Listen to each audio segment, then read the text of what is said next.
안녕하세요. 고유한 이슈 분석의 유상훈입니다. 아직 6월인데 폭염주의보가 발효될 정도로 날씨가 상당히 뜨겁습니다. 주식시장 역시 최근에 상당히 뜨거운데요. 최근에 사람들과 만나면 가장 많이 듣는 이야기가 코로나19 사태가 지속되고 있는데 시장은 왜 이렇게 강한가요?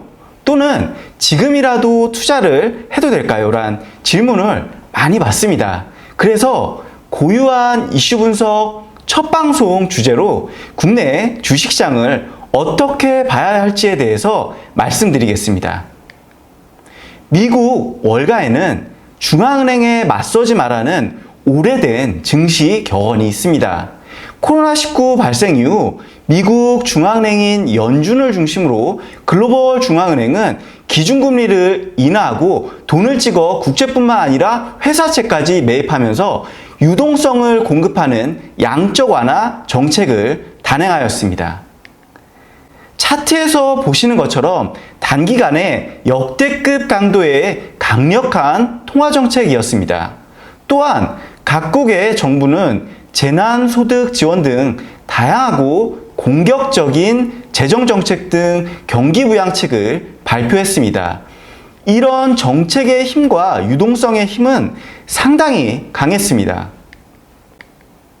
주가는 급락 이후 급반등을 하는 모습을 보여주었는데요. 정책과 유동성의 힘이 가장 크게 작용했다라고 판단하고 있습니다. 게다가 코로나19가 다소 완화되는 모습을 보이면서 각국의 봉쇄 조치가 해제되고 그동안 폭락했던 경제 지표들이 반등하면서 경기 회복에 대한 기대감이 커지고 있습니다. 주요국들이 대부분 4월에서 5월에 봉쇄 조치를 해제했기 때문에 2분기 대비 3분기 경기 반등이 전망되지만 3분기 이후 경기에 대해서는 점검이 필요합니다. 주식시장이 정책과 유동성의 힘에 의해서 지속 상승할 수는 없습니다. 선행지수가 반등하더라도 글로벌 경기는 코로나19 이전 수준으로 빠르게 회복되기는 어렵다고 판단하기 때문입니다. 따라서 3분기까지는 추가 상승이 가능하지만 3분기 후반부터는 경기 회복 속도가 느려지면서 시장은 주춤할 수 있다고 판단하고 있습니다. 다만 경기 지표들이 예상치를 상회하거나 하회하는 수준으로 발표될 경우에는 3분기부터 변동성은 확대될 수 있습니다. 또한 예측하기 어려운 리스크 역시 상존합니다. 그 중에서 코로나19 재확산 리스크를 가장 우려할 수 있습니다. 차트를 보시면 코로나19가 이머징 마켓을 중심으로 5월 중반 이후 다시 빠르게 확산되고 있는 상황입니다. 그리고 미국 대선 및 미중 무역 분쟁 불확실성도 증시에는 리스크로 작용할 가능성이 있습니다. 차트를 보시면 미국 트럼프 대통령의 지지도가 낮아지고 있기 때문에 미국 대선 시기에 가까워질수록 미중 관련 악재가 부각될 가능성이 있습니다.